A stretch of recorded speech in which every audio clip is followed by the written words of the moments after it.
चलिए आज हम लोग सिलेंडर के बारे में पढ़ते हैं। बेलन। बेलन क्या है? बेलन को पहले समझते हैं। बेलन बेलन बेलन को समझने से पहले हम लोग समझते हैं कि बेलन बनता कैसे है। बेलन बनता कैसे है? बेलन जैसे एक आयत हुई, आयत। तो हम लोग चलिए एक पहले समझते हैं कि आप लोग बुक देख रहे हैं, किताब, यह आयत है, आयत के रूप में होती है। यदि आयत के एक भुजा, ये आयत हुई, आयत की लंबाई हुआ, ये चौड़ाई हुआ। यदि आयत की एक भुजा को अगर स्थिर रखकर इसको चारों तरफ घुमाया जाती, बेलन बना। देख रहे हैं आप लोग, ये बेलन हुआ, बेलन। और बेलन में देख रहे हैं आप ऊपर जो है यह भाग भी एक वृत्ताकार है और इधर भी वृत्ताकार है। तो एक और एक, दो भाग वृत्ताकार हुई और यह जो ही एक भाग आयताकार हुई। तो हम लोग समझते हैं यहाँ पर कि बेलन में सबसे पहले देखते हैं, बेलन के चित्र के माध्यम से देखिए, यह जो है यह वृत्ताकार, ऊपर में एक वृत्ताकार और नीचे एक वृत्ताकार। तो यह बेलन में जो सतह होती है दो वृत्ताकार। अगर कोई पूछे आप लोग कि बेलन में कितने सतह होते हैं, तो बेलन में 3 सतह होते हैं। बेलन में 3 सतह होते हैं, दो वृत्ताकार और एक आयताकार, यानी बेलन में 3 सतह होते हैं। अब यहाँ हम लोग समझिए, जैसे कि अभी हम समझाए बुक के माध्यम से, जो यह बुक हुई, यह बुक आयताकार है। अगर इसको चारों तरफ घुमा देते हैं तो यह बेलन बनता है। बेलन आप लोग घर में देखते हैं, सिलेंडर हो गया बेलन का रूप, को सिलेंडर, उसके बाद ड्रम होता है। पहले पोल आती थी, वह पोल गोल वाला, वो अभी से मतलब सिलेंडर यानी बेलन का उदाहरण है। तो हम लोग यह समझते हैं, तो यह जो आयताकार होती है, यह आयताकार जो हम लोग यहाँ फोटो बनाई है, इसमें आयताकार, यह आयताकार एक आयत है। और यहाँ से इसको घुमाएंगे तो यह एक चक्कर यानी एक गोल बनेगा। तो और यह एक चक्कर जो होगी यह परिधि कहलाती है।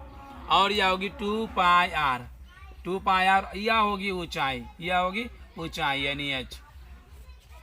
तो हम लोग यहाँ समझ रहे हैं। और यह बेलन में जो यह होगी ऊंचाई, बेलन में यह कहलाएगी h यानी ऊंचाई कहलाएगी।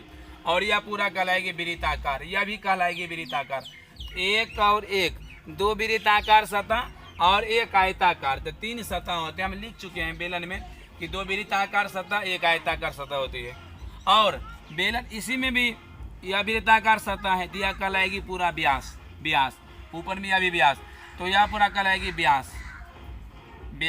और इसकी आधी कहलाएगी त्रिज्या, यानी व्यास बराबर 2 गुना त्रिज्या, या त्रिज्या बराबर व्यास बटा 2। हम इसको लिख सकते हैं d बराबर 2r या r बराबर d/2। चाहे आप लोग इसको इससे भी ध्यान रख सकते हैं। तो बेलन समझ रहे हैं। बेलन अब देखते हैं बेलन क्षेत्रफल क्या होती है। तो बेलन सबसे पहले देखते हैं वक्र पृष्ठ क्षेत्रफल। तो बेलन के वक्र पृष्ठ, इसको पहले मिटा देते हैं। यहाँ पर देखते हैं ये आयताकार सतह हुआ। ये जो इसको मोड़ेंगे तो यह बन जाएगा वृत्ताकार सतह बन जाएगा। तो इसका परिधि होगा 2 पाई आर और ये ऊंचाई होगी h। तो बेलन के वक्र पृष्ठ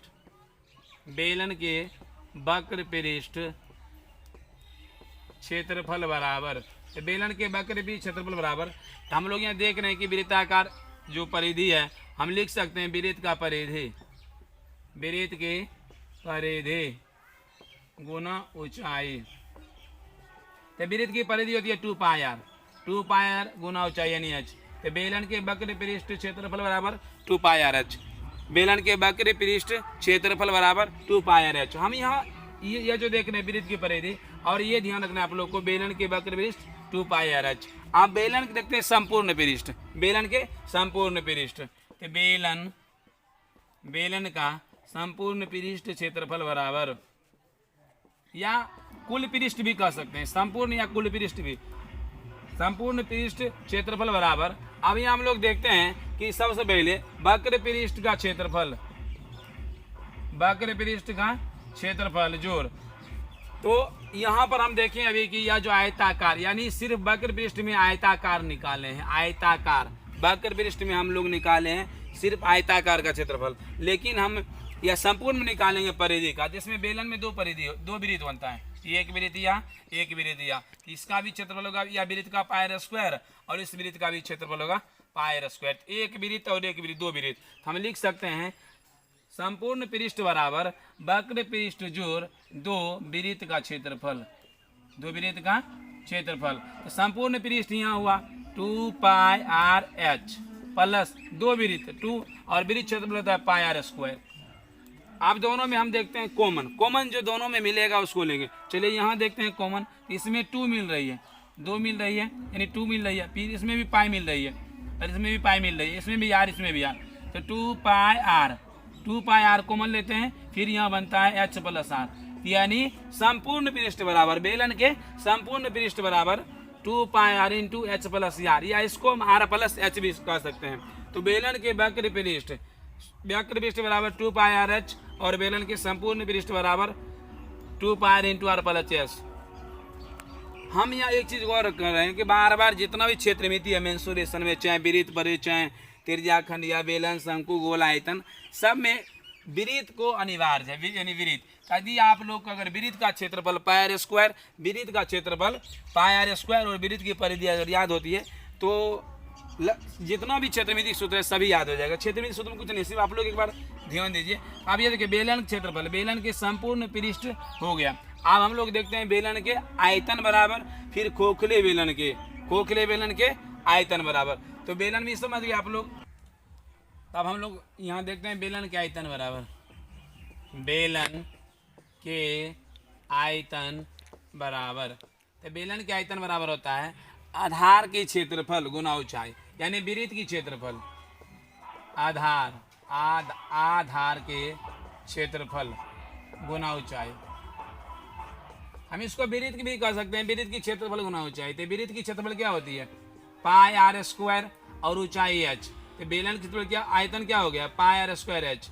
यानी हम लोग मेन सूत्र यहाँ हुआ कि बार बार देख रहे हैं कि आधार की क्षेत्रफल गुना ऊंचाई यानी पाई आर स्क्वायर, यानी वृत्त की क्षेत्रफल गुना ऊंचाई, वृत्त की क्षेत्रफल गुना ऊंचाई, वृत्त की क्षेत्रफल गुना ऊंचाई, तो पाई आर स्क्वायर एच। अब आता है खोखले बेलन के आयतन बराबर, खोखले बेलन के आयतन बराबर, खोखले बेलन के आयतन बराबर। तो खोखले बेलन के आयतन बराबर, तो त्रिज्या में सिर्फ चेंज होगी यानी बदलेगी। खोखले बेलन किसे कि हम लोग एक तरह से फोटो देखते हैं, खोखले बेलन जो होती है या खोखले बेलन जिसमें होती है, इसको हम लोग देखते हैं। तो खोखले बेलन को होता है पाई एच इंटू बड़ी आर स्क्वायर माइनस छोटी आर स्क्वायर। हम लोग देख लिए कि बेलन में कितने सतह होती है, बेलन में और बेलन में कितने सतह, और बेलन निर्भर करता है त्रिज्या और ऊंचाई पर। फिर हम लोग देखते हैं शंकु। चलिए शंकु आगे पढ़ते हैं। चलिए एक बार हम लोग फिर से रिकॉल कर लेते हैं कि बेलन में 3 सतह होती है, बेलन में 3 सतह होती है, 2 वृत्ताकार 1 आयताकार, यानी बेलन में 3 सतह होती है, 3 सतह से बना हुआ रहता है। बेलन कहते हैं किसे हैं, तो बेलन यानी आयताकार, यानी आयत के एक भुजा को स्थिर कर दूसरी भुजा को चारों तरफ घुमाने में जो यह आकृति बनती है, जो पिंड बनती है, उसे बेलन कहते हैं, जो पिंड बनती है। तो बेलन में देख रहे हैं आप लोग, या अभी खोखले या बेलन जो है या वक्राकार है, मतलब वक्र वृत्त क्षेत्र निकलेगा, इधर एक वृत्ताकार सतह या एक वृत्ताकार सतह, तो 2 वृत्ताकार और 1 आयताकार। तो बेलन में 3 सतह होती है। हम रिकॉल में फिर इसको देख लेते हैं सूत्र, यानी या इसको ऊंचाई कहते हैं, एच ऊंचाई, और पूरी या जो पूरा हुआ या व्यास, इसको व्यास कहते हैं, और व्यास की आधी त्रिज्या होती है, यानी व्यास बराबर 2 गुना त्रिज्या बराबर व्यास बटा 2, यानी डी बराबर 2r या r बराबर d/2। देखते हैं यहाँ पर ये जो आयताकार सतह है, अभी आयताकार सतह, इसकी मतलब परिधि, यानी एक बार घुमाएंगे तो वह वृत्ताकार की परिधि बनेगी।